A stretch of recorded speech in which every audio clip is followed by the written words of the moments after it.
Прямой эфир.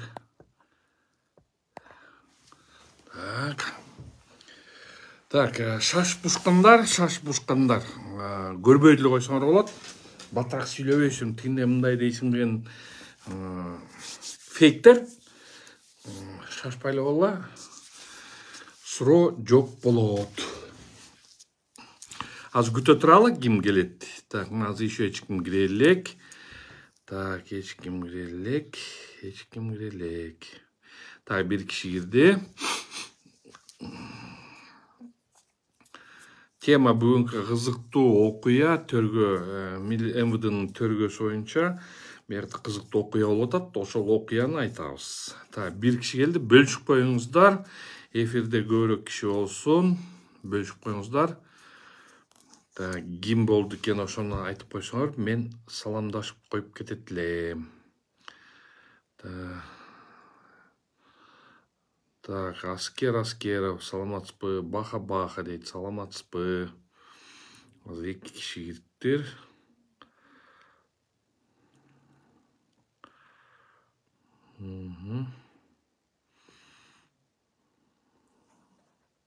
Так, монту коюнчу, көбүрөөк киши кирсин. Урматтуу достор,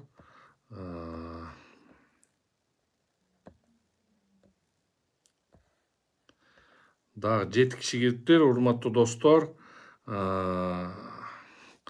көбүрөөк эметип койсоңор жакшы болот эле. Бөлүшүп коюңуздар, эфир менен кишилер аудиториясына чоңураак болсун, анан ошондо айтып баштайлы. Тема бүгүн кайрыле баягы тергөө амалдар кандай жүрүп атат, ошол боюнча, анан атай боюнча айта кетем. Абдан кызыктуу нерселерди. Ошол кызыктуу нерселердин негизинде мен ошону абдан айткым келип атат. Абдан кызыктуу нерселер. 10 киши, урматтуу достор, бөлүшүп коюңуздар. Сураныч, бөлүшүп коюңуздар.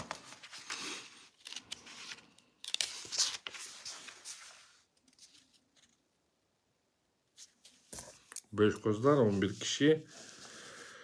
Урматтуу достор, бөлүшүп коюңуздар. Эфир менен бөлүшүп коюңуздар. 15 киши, бөлүшүп коюңуздар.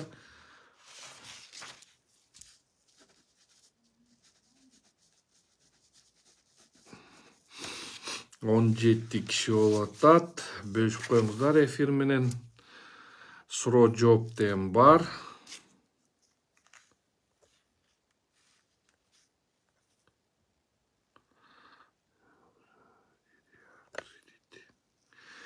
Элмира Элима Осмонова, Канат мырза, саламатсызбы? Атай чыкчудайбы? Ошо именно Атай боюнча азыр суроо жоопторду айтып берем. Өтө мындай кызыктуу нерселер болуп атат. Тергөө амалдары менен азыр эле биз мына бир жарым саат мурун эле чыктык ГСУдан. Ошон үчүн тиякта өтө мындай кызыктуу нерселер, ошол нерселерди айта кетиш керек. Султан, ассаламу алейкум еще раз. Султан, ты знаешь, что делать, да? Вот. Эркин, как дела, брат? Марли Сабданов, саламатсызбы? На 26 киши болуптур эфирде. Дагы бөлүшүп коюңуздар, көбүрөөк болсун. Аудитория Ислам Белеков, саламатсызбы? Канышай, Тайжем, кандайсыз? Тайжем да кириптир. Султан Модали уулу, саламатсыздарбы? 24 киши бөлүшүп койсоңуздар, эфирге кирет эле. Бөлүшүп койсоңуздар баары тең. Бөлүшүп койсоңуздар, анан ошондо эфирге көбүрөөк келет эле. Гулия Нарман, саламатсызбы? Саясий куугунтукка калгандар чыгат деп ойлойсузбу? Дейт. Деп ойлойсуз, бейкүнөө да сиңдин камалды, Орозайым Нарматов. Жок, булар уже чыкчудай эмес болуп калды, муну уже көрдүк. Бүгүн азыр ошол жөнүндө Тахир Райымжанов, ассаламу алейкум. Мына 30 киши эфирде баштай берсем болот, урматтуу достор. Эмне себептен эфирди эрте баштай албайсың? Аудитория чоңураак болсо, анан силер бөлүшүп койсоңуздар, ошол эфирди көбүрөөк көрөт эле. Ошол эфирди көбүрөөк көргөндө, ошондо кайра эле суроолор болбойт. Анткени башында айта кетебиз, башында айта кеткенден кийин кайта эле кайталана берет да.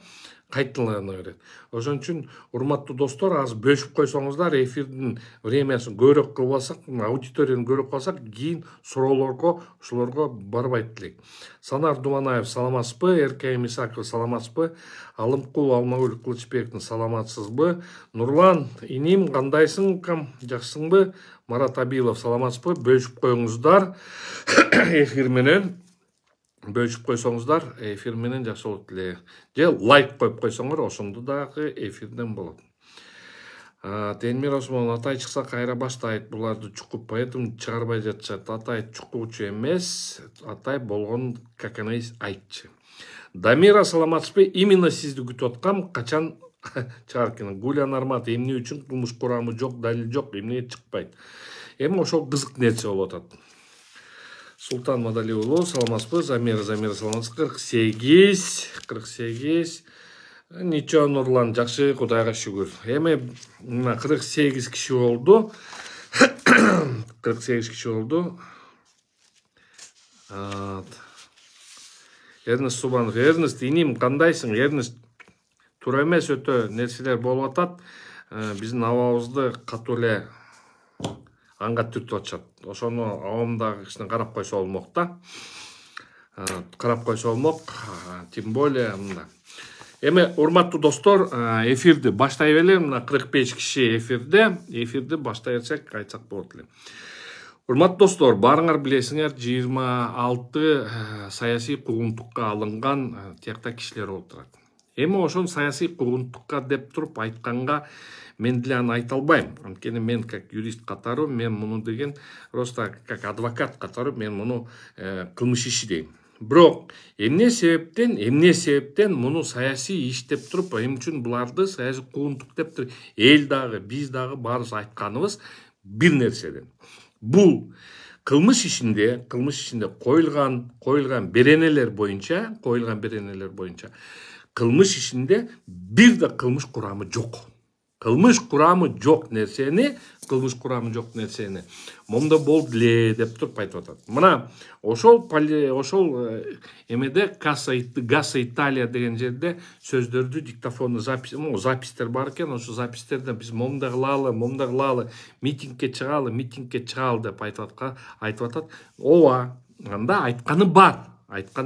Бирок кайра эле 32-чи беренеде, Конституциянын 32-чи беренесинде так айтылган. Ар бир кыргыздын жараны Кыргызстанда өзүнүн оюн, пикирин айтканга укуктуу, митинг өткөзгөнгө укуктуу деп чалып турат. Алар митинг жөнүндө гана айтып атат.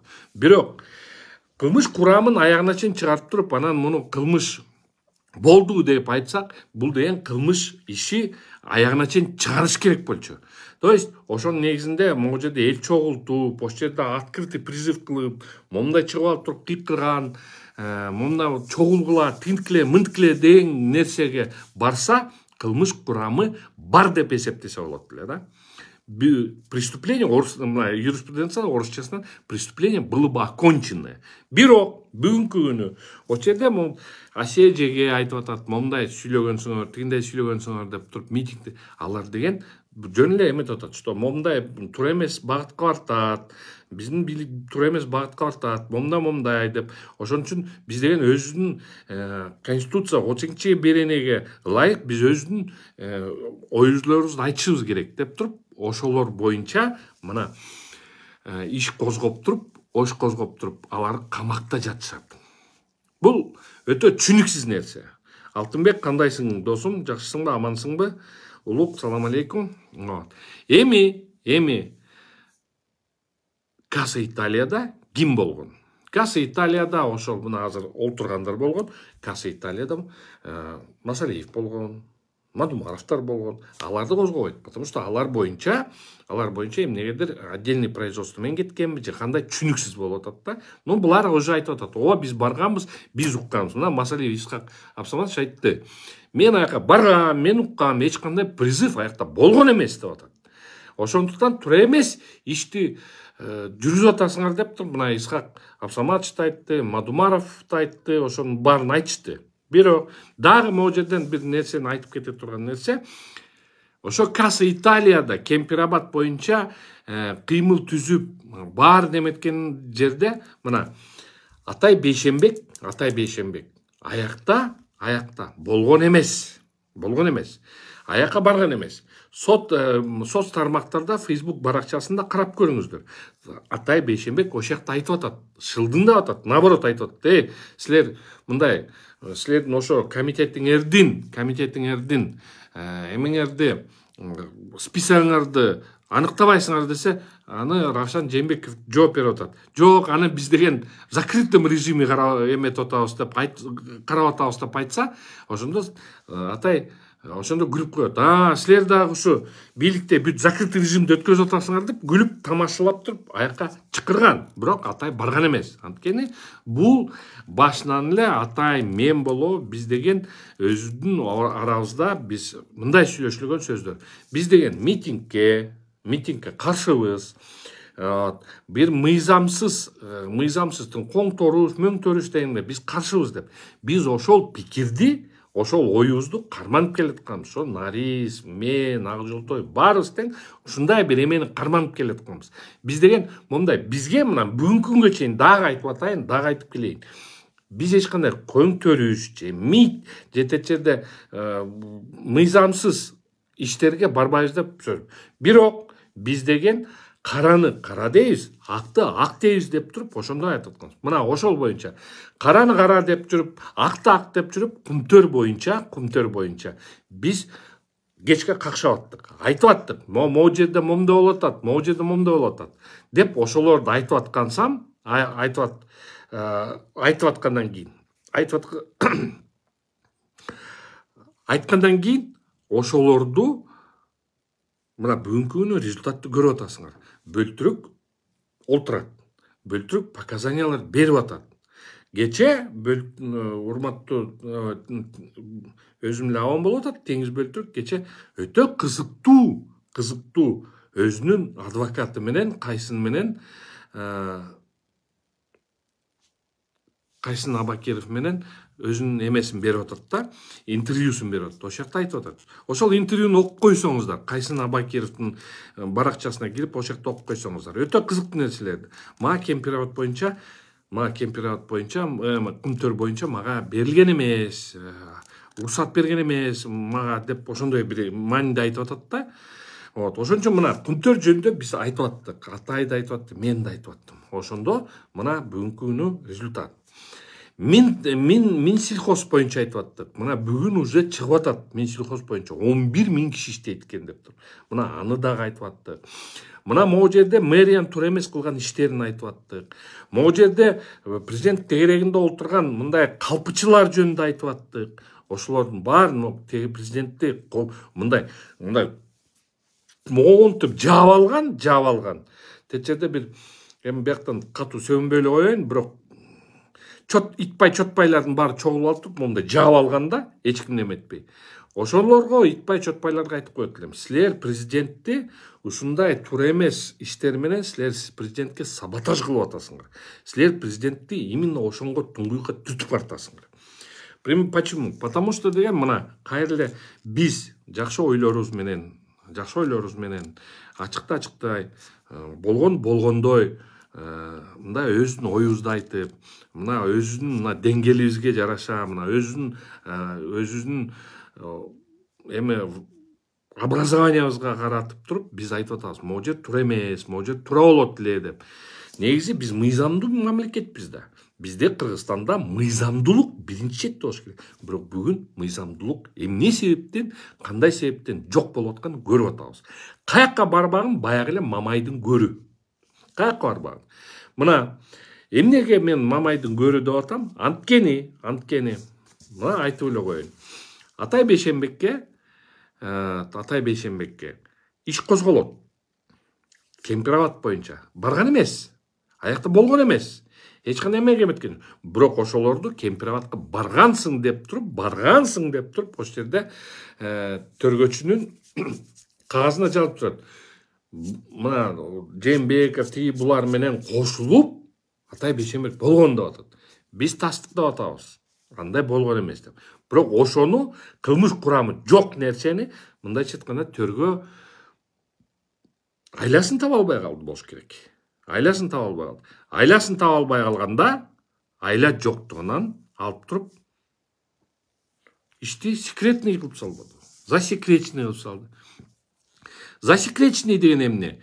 Бүгүнкү күнү, эртеңки күнү бул иш сотко барат. Сотко барганда биз адвокаттар уже ошол засекреченный ишти биз уже караганга укугубуз жок.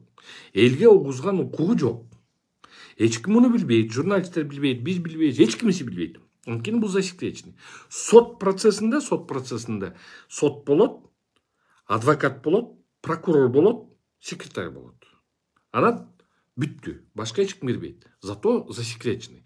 А засекреченный документтерди бизге көрсөтпөйт. Сот менен эле прокурор көргөнгө укугу бар. Мына ушундай да.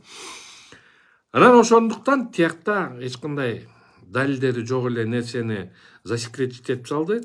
Ошол иш боюнча Кемпирабадтын Касса Италия боюнча иште кылмыш курамы жок. Мына Атайдыкы.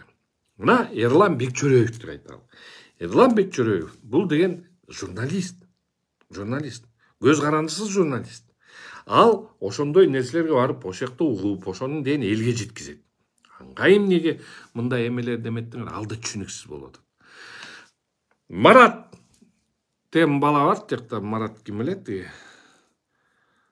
Марат деген тиякта бар. Ал вообще биякта аякта болбоптур, даже билбейт экен аякта. Аны да жазыптыр. Аны да ошакта болгонсун дептир. Дальше Клара Соронкулу ошондо вообще чет өлкөдө жүргөн экен. Анда ошондо эметип алып турган. Эмне себептен ушундай далил жок нерселер эме атат. Мына Орузайым боюнча мына болгон эмес дейт, жана ооба туура Орузайымда болгон эмес да. Аякта Орузайымда бол. Бирок Касса Италия боюнча Орузайымды, по-моему, ал боюнча эмес, Орузайымды Москвадагы выступлениясы боюнча болуш керек. Мен ал Орузайымдын адвокаттары менен еще кезиге электим, бирок сүйлөшүп сурап көрөм. Анан ошондуктан мына Кемпирабад боюнча ошон засекреченный материалды ишти бүтүрүп атат. Мына экспертизанын жыйынтыктары келе кемгиче. Бирок уже ишти акырынан бүтүрүп атышат. Засекретип салды, эми бүтүрүп атат. Болуптур. Уже көндүк. Кемпирабад боюнча мына уже 3 айдан бери жатышат түрмөдө. Жатышат СИЗОдо. Бүгүн бизди чакырганда оозубуз ачылып калды. Илгери бир кайдагы бир иш болуптур. Бирөө менен Атай менен бир какой-то бир иши болуптур да.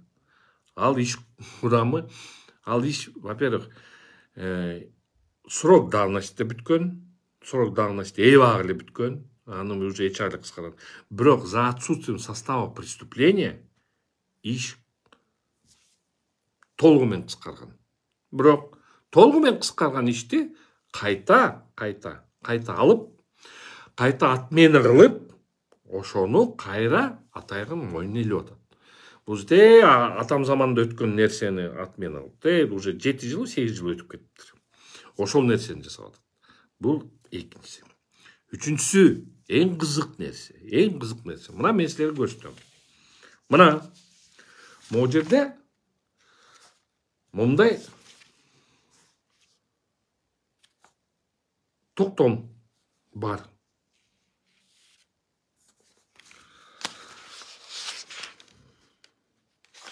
Мына ошол токтомду көрсөтүп коеюн силерге. Мына бүгүнкү токтом. Көрсө, биякта жазылып турат. Бул токтомду мындай эле кыргызча эле айтып берейин, мунун баарын айтып бергенден эмес жок. Бул токтомдо октябрь айында, 5 октябрда 20-жылы Атай захват власти кылыптыр. Мэрияны захват кылыптыр. Ошондо бул ишти милициялар козгогон жок. Бул ишти жыйнап ГКМБ жыйнаптыр бул ишти. Былтыр июнда ошол ишти жыйнаптыр. Анан мен кайра ойлонуп, Атай экөөбүз буну ойлонуп, эмне себептен? Ошондо деген Атай таяк жебеди беле, Рузиев деген таяк жеген бала бар эмес беле? Казакстандан келатып, пианист бала. Ошондо Казакстан посольствосу жанына Атай митинг уюштурган. Казакстанга айтып. Андан кийин Болот Тимиров менен Болот акын барго бүгүн чыгарган. Ошол акынга деп туруп митингде ошол жерде катышкан. Уюштурган эмес, катышкан. Рузиев боюнча уюштурган өйдө жакта Казакстан посольствосунун жанына. Болот Назаров, акын, ошол акын менен тигим немесине просто ошака кыргыздын жарандары момундай Болот Тимиров менен баарын эметкенде, ошондо ошакта катышкан просто көрүп. Ошондо айткан сөздөрү мына мыйзамдуулук болсун деп айткан. Мен даякта бар болчумун. Ошондо биз мыйзамды талап кылып туруп барганбыз. Эми ошондон кийин эмне себептен билбейм, ГКМБ ошакта иш козгоптур. Ошол ишти бүгүнкү күнү бул ишти тияка милицияны МВДга жиберет. МВД ошол боюнча бүгүн бизге токтом кылып атат. Иш козголуу боюнча. Ошол баягы выступление материалдарды ГКМБ жыйнайт, а бүгүн мына 24-түндө бүгүн иш козгойт. Бирне түшүнүксүз болуп атат да бuyakta 18-inde кылмыш козгойт экен, бир эпизод менен, кайра дагы бир эпизод менен дагы бир иш козгоп атат. Эми кызык нерсеси мындай да. Ошол жерде МВДнын полк охрана ошакта показания берипти. Силер ошакта Атай Бейшенбекти көрдүңөрбү деп. Анан бүт бар показания. Биз Коеналиевди көргөнбүз, анан кийин Атай Бейшенбекти көргөнбүз дейт ошакта. Бүттү. Ошондой нерселер берет. Ошол боюнча бүгүн айып угузду бизге. Айып угузуп атат. Эми урматтуу достор, ошондо могу жерде азыр өзүңөр YouTube'га кирип койсоңор, ошондо октябрда болгон нерсени пресс-конференцияны Коеналиев берип атат. Мына биз мэрияга келдик, могу жерде момда болду, могу жерде момда болуш керек деп туруп пресс-конференция Коеналиев берип атат. Атай аякта жок. Андан кийин Байтемиров беле, Бектемиров беле, Бакитаев деген андан кийин ал мэр болуп калып атат. Аны Коеналиев, Бакитаев, тиякта 100 бала деп атыптыр да, тиякта 100дөй бала бар болчу деп. Ошо 100дөй баланы бирөө мынтип жазыптыр. Чүйлүк аттуу баштуу балдар экен, ошолордун баарын жазыптыр да мынтип. Ошолордун баары менен булар ошондо бийликти басып алган дейт. Урматтуу достор, 5-октябрдын натыйжасында бүгүнкү күнү бийликте Садыр Нуркожоевич отурат. Бүгүнкү күнү могу бийликтегилердин баары отурат. 5-октябрдагы эмелер менен. Эми ошондо анда эмесе мыйзамдыктуу талап кылалды. Тада эми үчүн ошо Коеналиевди бул ишке таккан жок. Эми үчүн бул иш менен Коеналиевди чакырган жок, айып аңгызган жок. Ошол эле Бакитаев деген ошону эми үчүн азамат деген, аны эми үчүн эметкен жок. Алар бирөөсү азыр мамлекет кызматта иштеп атат. А вот именно только Атай. Ал деген ошакта жүрүптүр деп тур, ошакта эметип атат. Урматтуу достор, акыйкаттык мыйзамдуулук мамлекетте биз жашап атабыз. Биз талап кылганыбыз акыйкат менен мыйзамдуулукту орнотолу деп атабыз. Эми биякта айтып кете турган нерсе, бүгүнкү күнү бул октябрь 20-жылдагы октябрдагы окуяны бүгүнкү күнү Атайга 3 эпизод менен илди. Данияр, иним, Эрнест, иним, бул кандай түшүнсө болот? Анда эмесе бүгүн бийликте течерде октябрь окуясы бүткөндөн кийин элдердин баарын чакырбайсыңарбы? Ошто ким бийликке ошондо захват кылгандар. Мына до этого Курсан Асановду бериптирсиңер. Курсан Асанов ошонун негизинде акталды захват боюнча, по-моему. Бүгүн мына могу жерден Атайга примерно в 6 утра 100 октября группа неизвестных лиц численностью более 100 человек деп мына могу жерде жазылат. Бул эмне себептен жасалат? Анткени мен эми толугу менен жооп бере турган, толугу менен айтайт турган нерсе, бул тигил Кемпирабад боюнча кылмыш ишинде бир да кылмыш курамын таба албагандыктан ушул иштерди бүгүн айып угузду. Бүгүн бул иш менен айып угузду. Ушул эфир менен пайдаланып суранып кетет элем. Садыр Нуркожоевич, баягынтан бери тетигинден бери эле айтып эле келатабыз сизге, Садыр Нуркожоевич, ушу тегерек четиңиздегилер сизге туура эмес маалымат жеткизип атат. Камчыбек Кыдыршаевич, сиздин тегерек четиңиз же службаларыңыз туура эмес маалымат жеткизип атат. Атай болобу, бөлөктөр болобу, булар колунан келмекте эмес төңкөрүш жасаганга. Булар силердин мындайча айтканда душманыңар эмес болчу. Силердин душмандарыңарды мен азыр четинен угуп атам, душмандарды. Четинен карап атам, тияктан, бияктан угуп атам. Акырдан шыбыр деп туруп, мынтип течеден кезигишип, бияктан кезигишип, ушундай бир какой-то бир интригалар жүргүзүп атат да. Ошолор силердин душмандарыңар. Ошол шыбыр деген кишилер менен, силердин жаныңардагы жүргөн кишилер менен мындай жуурулуп атат да, камыр жуурулгандай. Урматтуу Садыр Нуркожоевич, Кудайым сактасын. Өзүңүздүн положенный сурооңузду аягына чейин олтурганга абдан желание чоң. Сиз ошол жакта отурган. Камчыбек Кыдыршаевич өкмөр элдин астында милдетин алгансыңар. Силер ошол алган милдетти аягына чейин жеткизишиңер керек.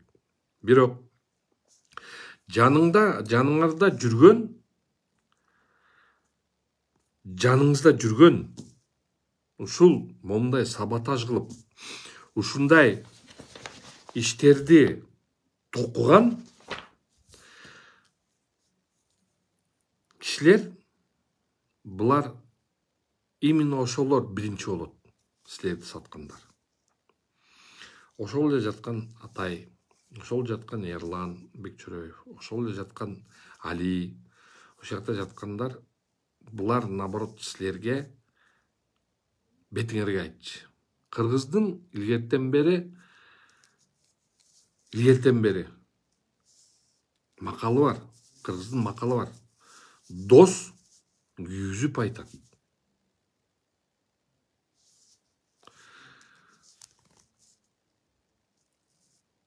Дос күйгүзүп деп айтат. Ошол биз өзүңүзгө ошону айтканбыз. Наоборот, сизге каршы чыккандар именно жаныңарда жүргөндөр болот. Азыр ошону эстей албайтым да, мага дос күйгүзүп айтат. Мындай эле, ошону бир айтып койсоңуздар, урматтуу достор. Дос күйгүзүп айтат. Ошону эстей албайтым да, азыр бияктан бирөөңөр жазып койсоңор, такыр могу тилим учунда эле жүрөт, айта албайтам да, эстей албайтам. Ошондойлор мына биз бетиңизге айтчубуз. Садыр Нуркожоевич.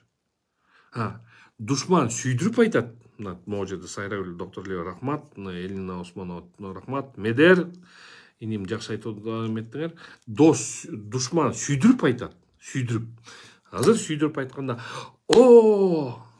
Садыр Нуркожоевич, Камчыбек Кыдыршаев, силер деген ушундайсыңар, силер кыйынсыңар, деп туруп айтат. Бирок ошол ошибкалардын баарын мынтип жазып алышат. Дос күйгүзүп айтат. Биз силердин досторуңарбыз. Силердин досторуңар болгон үчүн биз бетиңерге күйгүзүп айтчубуз. Ошон үчүн ошондой нерселерди мына өтө чоң жаңылыштыкта болдуңар. Бул иш толугу менен, бул да иш Кемпир абад боюнча да, Октябрь боюнча да, тээчеде илгери болбогон иш, илгерден бери унутулуп калган ишти кайра казып чыктыңар. Бул, урматтуу биздин өлкө башчылар, бул силерге саботаж кылып атат. Силерди атайын элге жаман көрсөтүп атат. Жаман көргөзгөндөр, силерди жаман көргөзгөндөр именно ошо жаныңарда жүргөндөр. Туура эмес маалыматтарды айтып атат. Дагы бир айтып кете турган маалымат. Мен баяны Facebook баракчама жазгам. Мени тинтип атат, мен коркпойм депчи. Бул калп сөз эмес. Реалдуу түрдө айтып эле кетейин. Мен сабак берчимин. Мен төргө жагынанбы, МВД жагында, менде МВД жагында болобу, ГКМБД болобу, прокуратурада болобу, мен көп окуучуларым бар, инилерим бар, досторум бар. Ошолордун угуп атам да, четинен угуп атам да, тияктан бияктан сөз чыгып атат. Эч ким айтпайт. Ошол жактан сөз ачык эле чыгып атпайбы? Ачык эле чыгып атат. Мага дагы уже изденип калыптыр. 1 май райондук сотунан барып туруп токтом чыгарттырсыңар. Мени прослушкага алганга. Рахмат. Мен андайды өткөм. Камагыла дегендей сөздөр болуп атат. Мен бир нерсени түшүнбөйм. Мен кама деген сөздөр болуп атат.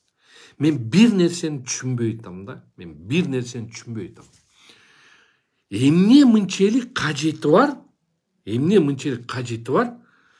Биздин өкмөт башчыларын ушундай тура эмес эмеге жарга таккан. Бул мындайча айтканда, муну менен Садыр Нуркожоевич менен Камчык Кыдыршаевичти чистейший подстава да. Чистейший подстава. Эмне кереги бар ушунучу? Мен ушуну түшүнбөйм да. Эмне кажети бар? Элдин баарын эле ушинтип эле камай берген эмне кажети бар? Мен түшүнбөйм да мунучу. Наоборот, элди ушундук камап, тинтип айтып атканыңар, мына бүгүнкү гана наоборот элдин кыжырын кайнатып атпайсыңар. Элдин кыжырын кайнатып, ошол сөздөр бүгүнкү күнү эч кимге эмес. Бул түзмө-түз против президентке и против Камчык Кыдыршаевич кылып атат. Ошон үчүн эмне эле мынчалык катуу жалыкталашма бар, эптеп эле камаш керек деген. Же эмне мындайча айтканда камоо менен элдин баарын коркута алабыз деген сөзбү? Ринат Садымбаев. Мага кызмат керек болсо, мага толтура предложение алып. Мен кызматка кызыккан киши эмесмин. Өзүңдөй эсептебегин. Мен Кудайга шүгүр, өлбөс оокатым бар. Тете азыркы бийликте олтурган кичинекей Наполеондор менен урдагандай мен урдабайм. Мага андай кереги жок. Мен наоборот урдагандардын колун сындырам. Айтып коеюн. Ошон үчүн кичине мындай мээңи тутуп алчы. Ошон үчүн мен түшүнбөйм бир нерсеге да. Эмне себептен ушу президентке, Камчык Кыдыршаевичке, председатель ГКМБга бут тосулар. Элге атайын жаман көрсөткөнүңөр. Эмне кереги бар? Элдин баарын эле каматып эле салгы деп эле ушундан жыргайсыңар. же бөлөк бийлик келет, ошолорго кичине жагылданалы деп атасыңарбы? Мен ошол иштерди жасап, монтуп, камап, тинтип туруп, ошолорду президент келип айтып, ой, бул жаман деген адамдарга түшүнбөйм. Силер деген президентке жакшылык кылбай, наоборот, жамандык кылып атпайсыңар. Эмне кыласыңар аны? Эмне кажетиңер бар? Же силердин өзүңөрдүн арам оюңар барбы? Скорее всего, силердин өзүңөрдүн арам оюңар бар. Эптеп бөлөк бирөө келсе, ошолорго жагалданганга. А момундай кыйын, курч жигиттерди каматып салдыңар. Силер өзүңөрдү президент менен Камчы Кыдыршаевдин жанында өзүңөрдү көрсөткүңөр келет. Мына көрдүңөрбү, биз силер үчүн тимеле прем деп. Бирок андай эмес да. Силер наоборот ошону менен подстава кылып атпайсыңар. Силер могу жигиттерди каматканыңар жөндөн эмес. Анткени силердин деңгээлиңер, саботажниктерди айтып атам. Силердин деңгээлиңер ошол жигиттерге могу жерине да жетпейт. Чыпалагын бир мындайына да жетпейсиңер. Деңгээлиңер жок болгон үчүн, Зато силер деген мынтип мындай жакшы тилиңер менен жакшы иштейсиңер да. Ошону менен тим эле монтуп турасыңар. Ошол адамдар Садыр Нуркожоевич, силердин жаныңарда жүрөт. Ошол адамдар силерди өтө туура эмес жолго түртүп атат. Вопрос жок, аларды камадыңар. Мына мени камайбыз деп атат.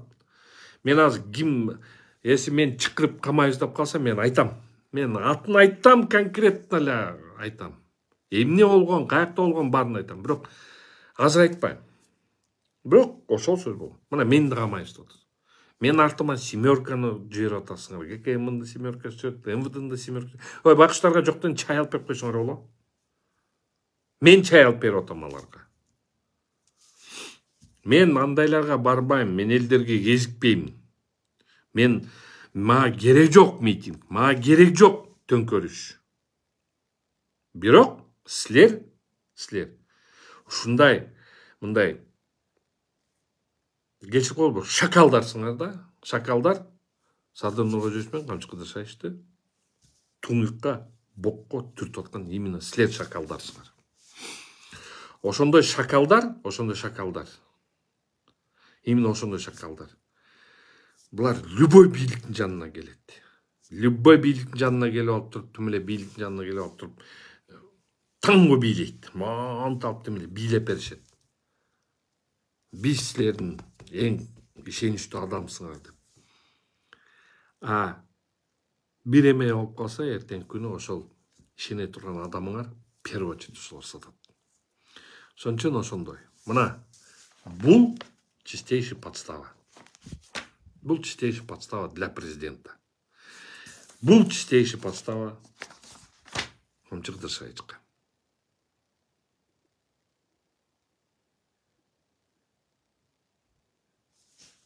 Бул чистейший подстава. Ринат Садыбаев, Канат Баке, я не это имел в виду, достойно. Спасибо. Дай бог, я им останусь. Мына ушундай бүгүнкү күнү ушундай акыбал болуп атат. Зато колунан келе тургандар, колунан акчалуулар, концерт бере тургандар, красиво сүйлөгөндөр, бирок колунан келбейт. Жумуштукка келген колунан келбейт. Акчага пайдалангандар, ошолор мына бүгүнкү күнү соттун кудайлары болуп калган. Например, мени процесске барбагын дейт, кирбегин дейт, баягы Бактыгүл эже боюнча. Баласы экөөнү Жумалиев менен Роза Аманова мунун эмесине таянып алыппы, же концерт берип атканына таянып алыппы, граждандык ишти уголовныйга айлантып туруп, баласы менен энесин камады. Бүгүн чыгарат го, мына тигине бейли алып кетчи деп, только түрмөдөн чыгарчы деп туруп булар сүйлөшүптүр да. Ошонун баарын сүйлөшсө, бүгүнкү күнү мына чыгарабыз деп коюп, кайра алдап кетип туруп, кайра сотту өткөзүп атат. Күлкүң келет. Күлкүң келет. Бүгүн бизде Кыргызстанда биз мыйзамды өлкөбүзбү деп туруп ошондой суроо жаралып атат да. Мыйзам тебеленип атканын көрбөй атасыңар. Мына Садыр Нуркожоев жакшы айткансыз. Садыр Нуркожоев жакшы сөз айткан. Совет судьиде соттор коркпогула деген. Айтты беле? Айткан. Бизде адвокаттардын съездинде адвокаттар молодцы. Далдегиле. Акыйкаттыкты сурагыла. Мен өзүм башыман өткөздүм деди эле. Биз ошонго таяндык да. Биз ошонго ишендик да. Акыйкатты издедик да. А бүгүнкү эмне? Мына бүгүнкү күнү мындай болду. МВД каратель. ГКМБ жакта каратель болуп атат. Өзүнүн элин. Прокуратура муну просто мындай мыйзамга ылайык экен деп туруп, эле мынтип карап коет. А сот бийликтин бир бутагы сот. Замир Курамаевич. Бийликтин бир бутагы эмне болуп атасыңар? Бийликтин бир бутагы бүгүнкү күнү МВД менен ГКМБнын Генеральный прокуратуранын тергөө бөлүмдөрүнүн нотариусы болуп калыптыр. Мына результат. Ушуну менен биз мыйзамдуу мамлекет кура алабызбы? Дагы кеч эмес. Урматтуу биздин өлкө башчылар. Дагы кеч эмес. Мыйзамдуулукту орнотолу. Жардам берели. Ушул эле олтурган жигиттер, ушул эле олтурган немелерди Курманкул Токторалиевич карап көрсөңүз өзүңүз. Сиз абдан грамотный кишисиз, мен билем го. Курманкул Токторалиевич. Сиз төргөчү болуп иштегенсиз. Сиз сот болуп иштегенсиз. Сиз мыйзам чыгарган депутат болуп иштегенсиз. Сиз мыйзамды чыгасыз. Сиз деген могу токтомдорду көрүп алып туруп, оозуңуз ачылат. Ошону карап көрбөйсүзбү? Урматтуу Курманкул Токторалиевич. Мыйзамды орното турган. Именно прокуратура. Мыйзамды көзөмөлдөй турган. Прокуратура. Тура колдонууга. Тура. А бүгүн эмне болуп атат? Бүгүн мыйзам деп эч ким карабай алган бүгүн болуп атат. Мыйзамды карабай туруп, бул тура деп туруп айтып туруп, сотко барышат. Соттор барып алып туруп, мен эми соттор менен сүйлөшөм да, мен алар менен иштешкем да, мен эми ушулар менен чогуу жүргөм, чогуу өскөм да. Мен сотто өстүм да. Прокуратура иштедим, сотто иштедим. Мен билем да кандай эмне болгон. Силер соттор айтып атат мага. Канат байке. Биз түшүнүп атабыз бар. Түшүнүп атабыз дейт. Көрүп атабыз дейт. Бирок бизге команда келди. Ошондо аны айтып атам. Бүгүн мыйзамдын күнү же телефондун күнү? Бүгүн мыйзамбы же приказбы? Буйрукпу? Садырова. Душман эмеспиз биз сизге. Жардам берели. Мыйзамдуулукту орнотолу. Камчек Кыдыршаевич. Мен жакшы көрөм, братым. Сизге да кайрылам. Сиз эркексиз. Биз душман эмеспиз. Биз наоборот силерге жардам берели, мыйзамды орнотолу. Мыйзамдуу мамлекет бололу. Мыйзамдуу а прокуратура урматтуу Курманкул Токторалиевич. Мону карап көргүлөчү. Мыйзамды сиз туура кабыл алып же туура эмес кабыл сиз карайсыз да. Урматтуу Замир Курамаевич, жогорку соттун төрагасы, биз сиз менен совет подборунда чогулгонбуз. Адвокат болуп жүргөнсүз. Садыр Нуркожоевичтин таламын талашып, мыйзамдуулукту сурап, акыйкаттыкту сурап жүргөнсүз. Бүгүн силердин институт следственного судьи мыйзамдуу иштерди кылып атабы? Карап көргүлөчү. 1-Май район сотторунун токтомдорун карап көргүлөчү. Карап көргүлөчү. Октябрьский район соттун эмне кылып атат тетиги? Жумалиев менен Аманованын азабы боюнча течерде балдар. Ошолбу мыйзам? Течерде 6 баласы бар. Курсагында 8 айлык экен. Мен баягы 7 айлык деп жүрдүм. 8 айлык баласы бар немени сот залында камакка алып атат. Жок дейм, мыйзам өкүм күчүнө киргенче токтой тургула, шааркы сотко даттангыла деп албай, алып туруп кармап салып атат. А ким приказ боюнча? Анткени ак үйдөн мындай приказ түшүп атат деп атат. Ошол туурабы? Биз мыйзамдуу мамлекетпизби? Дагы бир сурайынчы. Бизде мыйзамдуулук сакталабы? Кайсы ишти албаган, кайсы иш менен киришпегин? Мунун артында бул турат. Бияка киришпе. А мунун артында бул турат. Бияка да киришпеди. Кандай түшүнсө болот? Эмне бийликке келгендердин баарын билет. Течерде ата теги течерде тетигинин фамилиясы ошондой экен деп туруп, ошолордун баарынан коркуп эле ошолордун айтканын эле жазыш керекпи? Биз ушундай темпмен жүрсөк, биз деген мамлекетибизди жоготуп алабыз да. Мамлекетти жоготуп алабыз, урматтуу өлкө башчылар. Ушундай азаптар менен, ушундай эмелер менен мыйзамдуулукту жоготсок, бул деген мамлекет жоготконго тете болуп калып атпайбы? Мо 26 кишини деги карап көргүлөчү деги, сураныч деги. Карап көргүлөчү ишти, жок дегенде карап көргүлөчү. Урматтуу генеральный прокурор, карап көрүңүзчү, жок дегенде моулар кылмыш ишинде курамы жокту. Бүгүнкү мен айткан эфирден кийин мурун жазып аткандар мени да камап салат.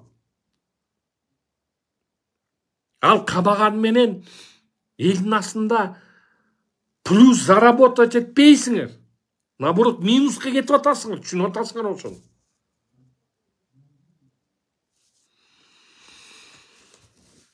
Мына ушундай беспредельный эмелер болот.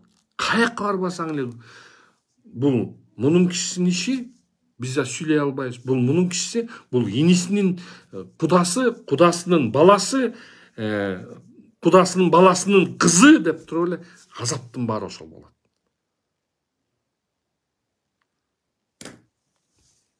Отуз жылдан бери ушундай бир баленин үстүнө бале болот. 30 жылдан бери. Садыр Нуркожоевич, Камчы Кыдыршаев, силер өкмөр элдин астында мойнуңар калгансыңар. Садыр Нуркожоевич, сиз айтканыңыз куугунтук болбош керек деп. Куугунтук болбойт деп. Ошол сөздөрүңөр эмне болду? Айткылачы. Рахмат, эми могу жерден кечирип коюңуздар, мен бүт эмелеримди айтып алдым кичине. Азыр могу жерде суроо жоопторго болсо жооп берейин.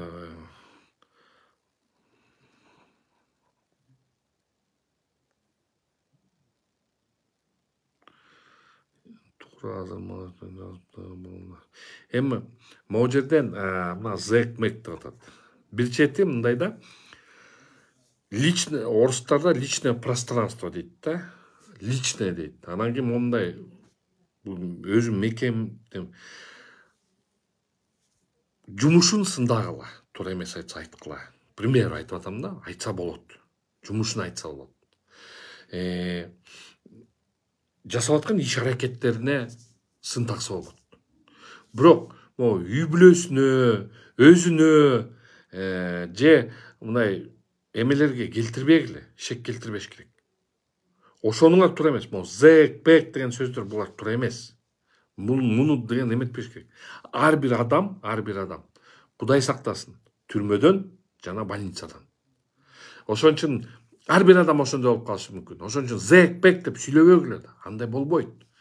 Ички өзүнүн жумуш кыймыл аракеттерине жасап аткан жумушунда ошолорго сын такса болот, ошону сындаса болот.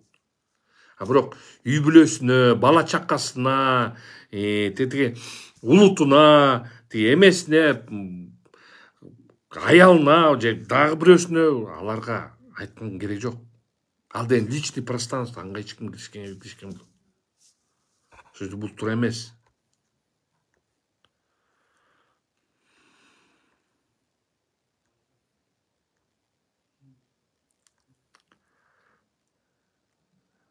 Жакшы мамлекеттин элдери Гуля Норматова саякатчы, жаман мамлекеттин элдери саясатчы болуп бүттүк, адилеттик издеп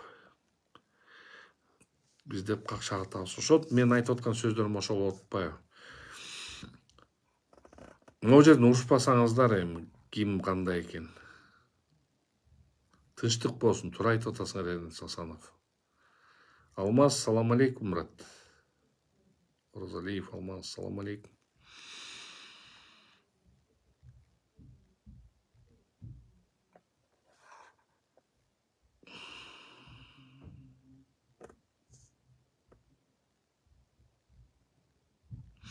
Алмаз Токтонов, сизге жооп берейин. Чоң Казак деп демилге көтөрүп жүрүп, ал жакта да интрига батып, бийликке илешпей калдың эле дейт.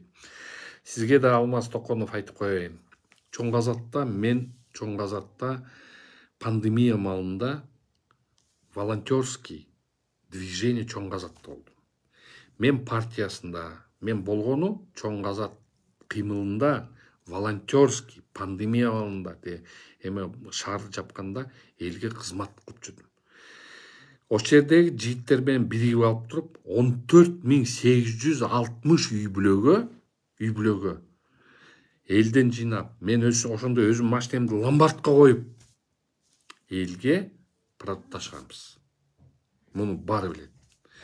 Эми интрига дейт. Ал интриганы мындай атайлап жасалган интрига да. Муну мен акча урдадым. Аякта акча андай болгон эмес. Бул полностью калпы чыккан. Анан кийин азыр бийликке илешпей калдың дейт. Мен бийликке илгертен бериле бийликке илишипке жанталашкан киши эмесмин. Алмаз Шаршенович кол астында мен деген 2008-ден баштап 2013-жылы Алмаз Шаршеновичтин жанында личный адвокаты, личный эмеси болуп бир кезде, ошо 13-жылга чейин мен жанында болгом. Ошондо деле бийликке баргым келсе, ошондо деле бийликке бармакмын. Ошон үчүн мени бийлик кызыктырбайт. Мени кызыктыра турган бул верховенство права деп коет. Мыйзамдын күчү деп коет. Ошон үчүн мындай эмелерди өзүңөрдөй ойлобогула. Силерге бийлик керек болсо, мага андай керек жок. Мага элдин аманчылыгы, Кыргызстан тынччылыгы керек. Менин өтө чоң мугалимим, бүгүнкү күнгө чейин сыйлай турган мугалимим бул Рахимберди Абдыкылыч Салиев болгон. Таза сот системасында эң таза судья болчу. Ошол Рахимберди Абдыкылыч мени көпкө үйрөткөн.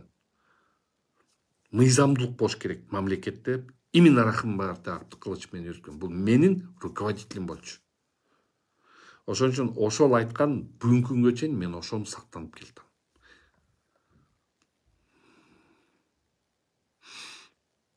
Тассаламалейкум. Садыр камалганда эркек жооп турган, ал эч кимден ырайым сураган эмес. Туура, аны да билем. Ырайым сураган эмес. Туура айтып атасыңар.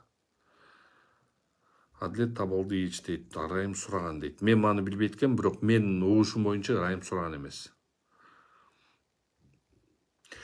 Могу Гуля Норматова туура айтып атасыңар. Бул камоолорду жалаң эле энелер, эжелер көп ыйлашты, чындык издеп деп. Ооба, туура ошондой болуп атат. Бүгүнкү күнгө чейин ыйлап чындык издеп атышат. Ата-энелери, аялдары, течерде, мына, например, Эрландын 3 баласы бар экен.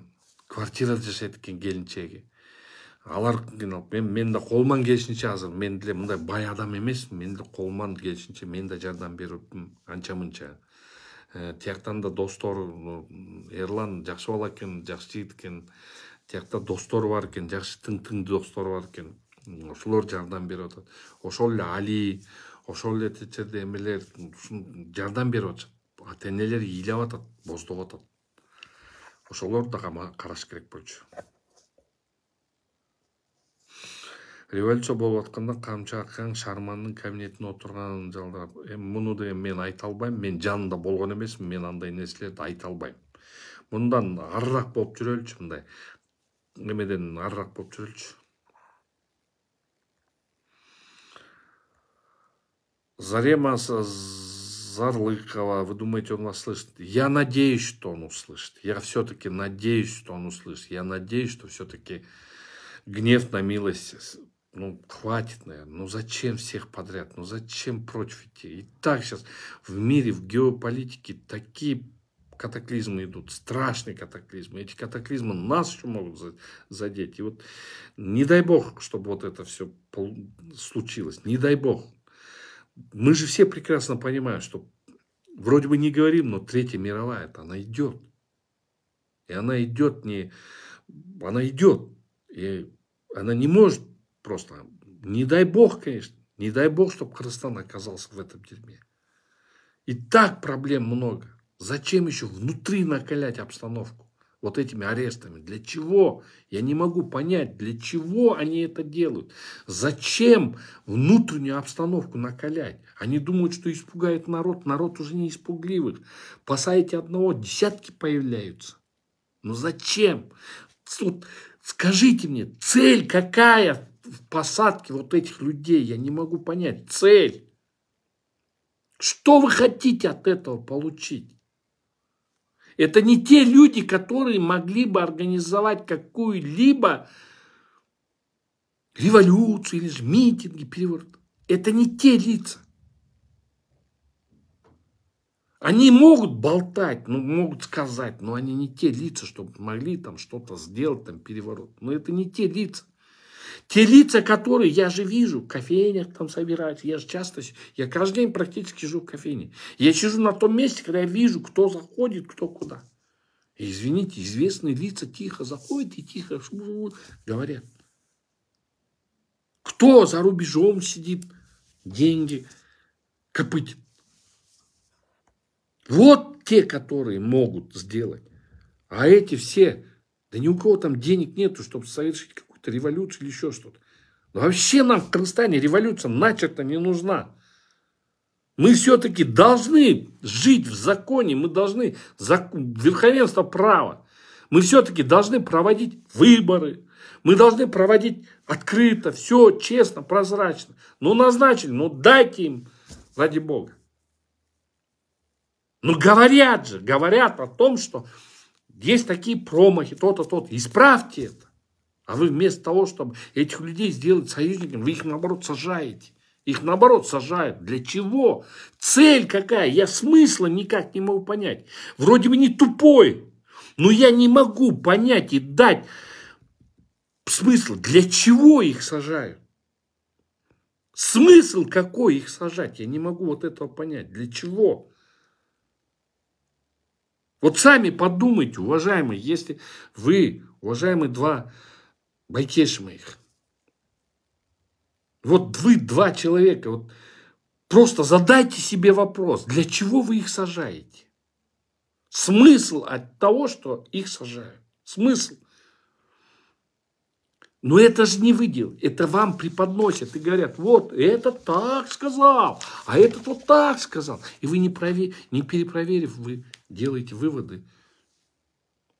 И говорите, волосок убери, а они убирают голову.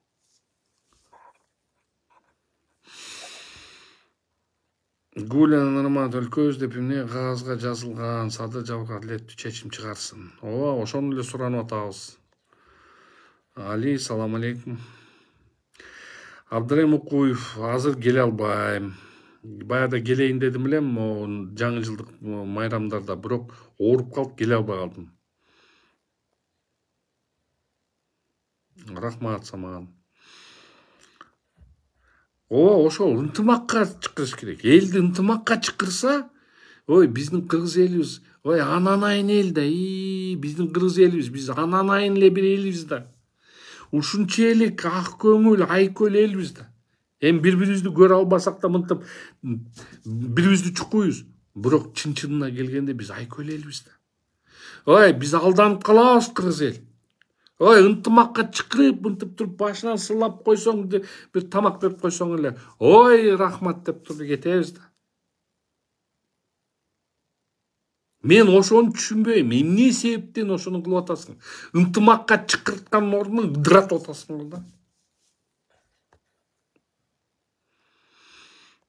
Мирлан, ассаламу алейкум, рахмат. Мына Рашид Пратов туура айтып атат. Коркутуда, камасаң башкалары баш көтөрбөйт деп ушулар айтып аткан сөз мына Ташиев кылган болуп жатат дейт. Эми бул толугу менен ошибочный мнение да. Толугу менен ошибочный. Илгери 37 жылы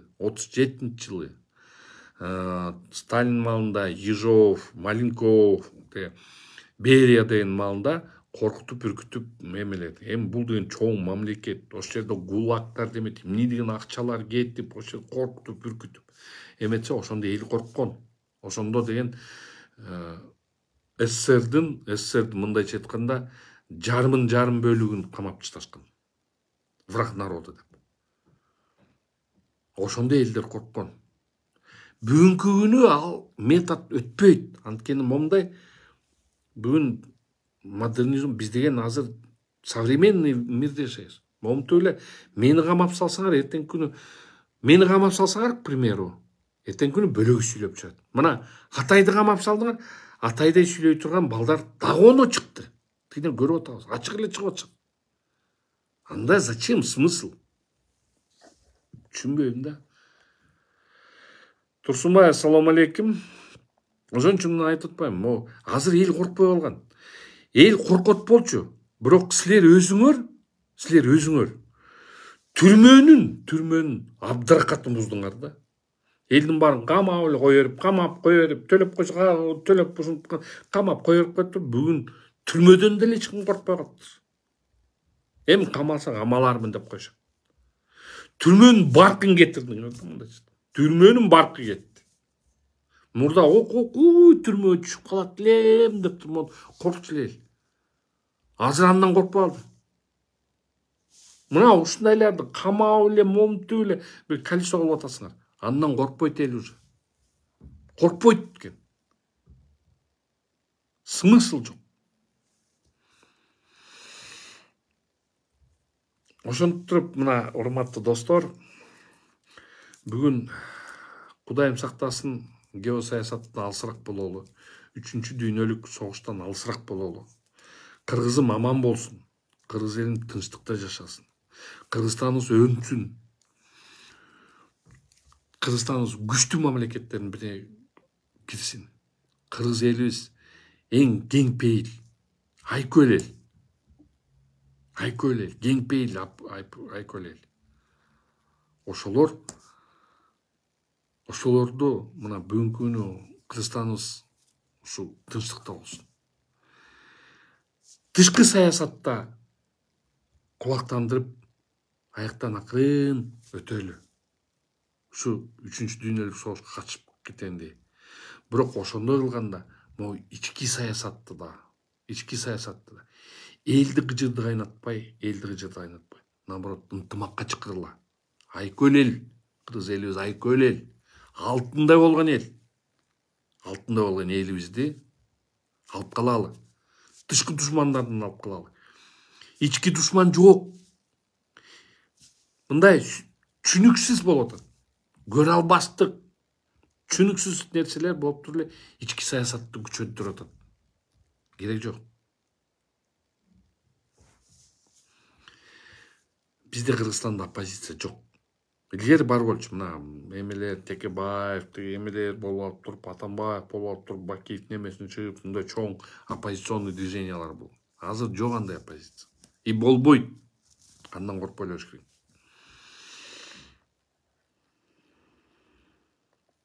мына ошондо мына карап көрсөңөр, мына азыр могу жерде Мирлан иним жакшы нерсени мындай эметип атат да, мындай жакшы нерсени айтты. Сталин кезинде, Стакем деп коелу, Стакем кезинде карыялар, абышкалар ошентет да.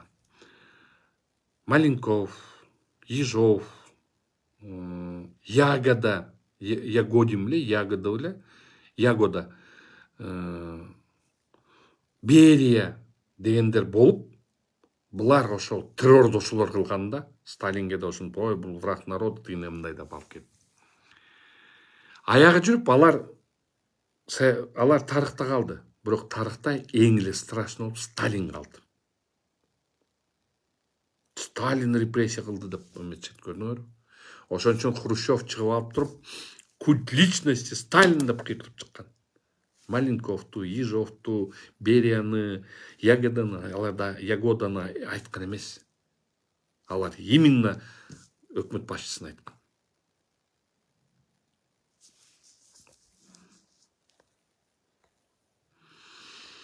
Ошон үчүн ушундай достор, ушул эфир менен бөлүшүп коюңуздар, саламаттуу болуңуздар. Бул эфиримди көрсө тил эмеммен чыгышым керек экен, тиякта көбүрөөк менде чыгат экен, хотя подписчиктер аз болсо, тиякта көбүрөөк чыгат экен. Бу жакта көбүрөөк болот экенсем, бу жакта 20 000 подписчигим бар, бирок бу жакта азыраак чыгат экен. Көрө албай алгандар, мен YouTube каналыма кирсеңер, YouTube каналыма жазылып коюңуздар. YouTube каналымда муну бардын көрсөңөр болот. YouTube каналда официалдуу түрдө ошол жакта бар. Ошол жактан да көрүңүздөр болот. Ошону менен урматтуу достор, баарыңарга тынччылык, аманчылык каалайм. Мен ойлойм, ушу Кыргызстаныбызда баары бир мыйзамдуулук орун алат. Ошон үчүн баарыңыздарга чоң рахмат. Кыргызстан алга. Кыргызстан эң кыйын мамлекеттерден болот. Мыйзамдуулук Кыргызстанда болот. Иншалла.